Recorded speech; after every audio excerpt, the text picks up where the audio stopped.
The subject that you should take so important and paramount is literature, specifically as an art student or an art candidate writing exams like JAMB, WAHEC, NECO, especially for JAMB candidates.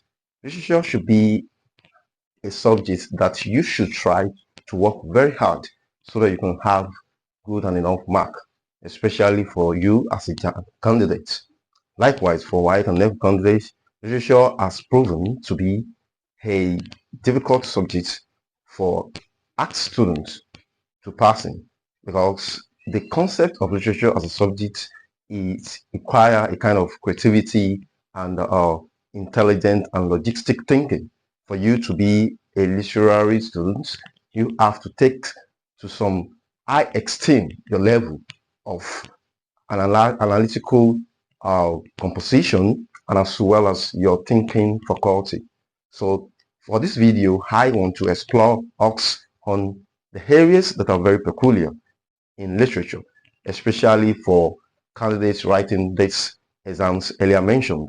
So the areas also, they are 5 in number, as what I've compressed them to be. They are actually 5 in numbers. Meanwhile, there are subsets and subtopics for each of these 5 areas. So we look at them. The number 1 area in literature, if you consider what I've tagged them to be here, general literature outlines for O-level and JAMB candidates. Outlines for O-level and JAMB exam. So we look at them in tag as the B5 outlines. Number 1, the meaning and scope of literature. Number 2, the sources and functions of literature. Then number 3, the genres of literature.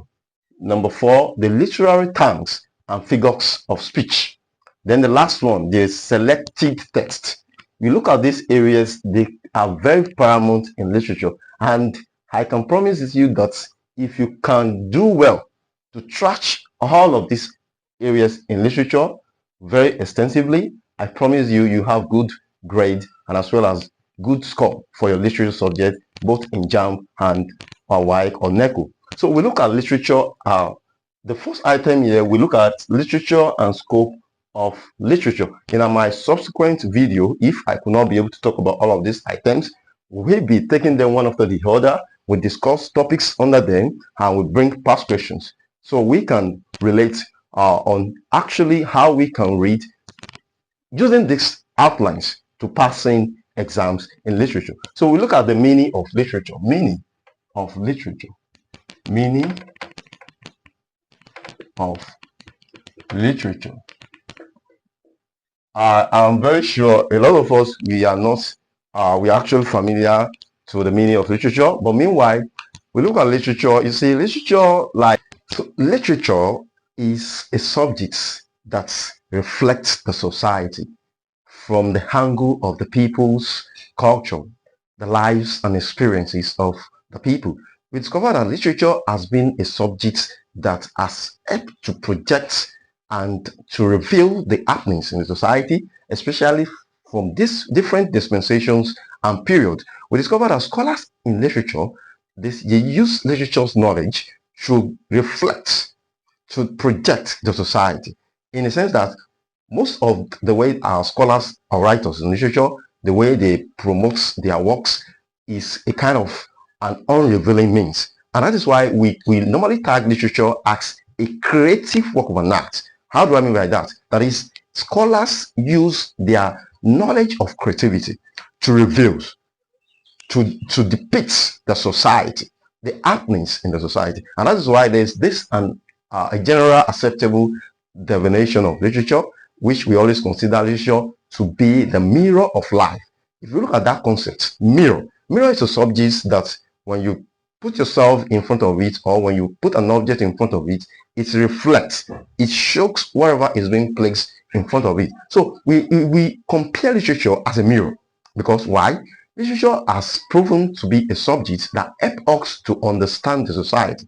It helps us to know about the people's culture, the people's life, their history, their religion, their mode of dressing, and all of that things that stand as the life of peoples. And not even about the people that you are familiar with, even peoples that are outside your world or your environment. We discover that literature has helped to acculturate and enculturate in the sense that we cannot live without literature. If I say that, I know what I'm saying. We cannot live without literature because people will want to have the knowledge of their culture.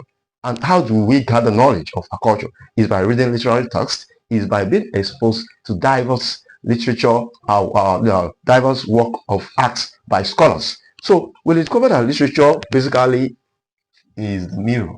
Literature, literature is the mirror of life, the mirror of life. Though nobody will ask you the meaning of literature actually, but we do really need to know the concept of literature, the scope, the areas of coverage that literature is concerned with, and which is why we said in summary that literature reflects, it reveals the life of people. So that is the item for the first item. So we're going to look at the sources and function of literature. Basically, let me use the code sources and function of literature. So literature acts source. We don't just write text. We don't just write poetry. We don't just write novels in literature. Writers are proven to have the sources where they dodge their knowledge from before they can come up with a write-up or a text or a kind of literary piece. So writers in literature, they actually ask sources of which they wrote or they write from. Number one source of literature is what we call culture and tradition. Two, we have what we call ritual and sacrifice. Number three, we have what we call myth and legend, These are proven to be the reliable source of literature. How do we mean by that? If you look at culture, diverse scholars has written from the angle of cultures. Scholars or writers in literature, they do write to reveal people's culture. Say for instance, Wole Soyinka, Lion and the Jewel. Wole Soyinka was trying to explore into two basic cultures in that context of the text.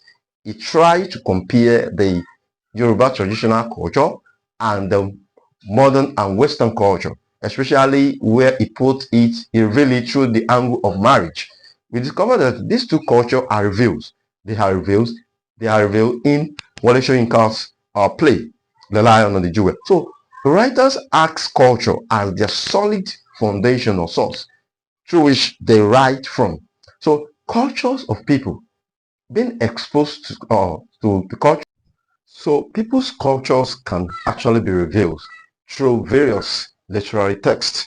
So we discover that culture has been the sources through which scholars draw or bring out their information in writing any genres of literature. So another sources of literature to consider is ritual and sacrifice. We discover that the ritual and sacrifice they have to do with appeasing ways of appeasing the god, or actually ways through which a particular annual or regular ways of doing things can be revealed. No, so the difference between ritual and sacrifice is that for ritual is normally observed yearly, annually. That is, there are these sacrifices that are made to be made every year, or there are some actually sacrifice that's, or there's some a kind of ways of life, a kind of conditions through which a particular person can be initiated to a particular kind of particular settings or a kind of particular gathering in literature. So we consider all of these things as ritual. So ritual and sacrifice, they go hands in hand. So a particular scholar can actually dodge into the ritual or sacrifice of a particular set of people in getting his information and trying to reveal how that ritual is actually carried out, or that sacrifice is actually carried out. So another area, another source of literature to check on is what we call myth and legend. Myth are actually stories about animals, about natural phenomena that are actually unbelievable. They are far from believing.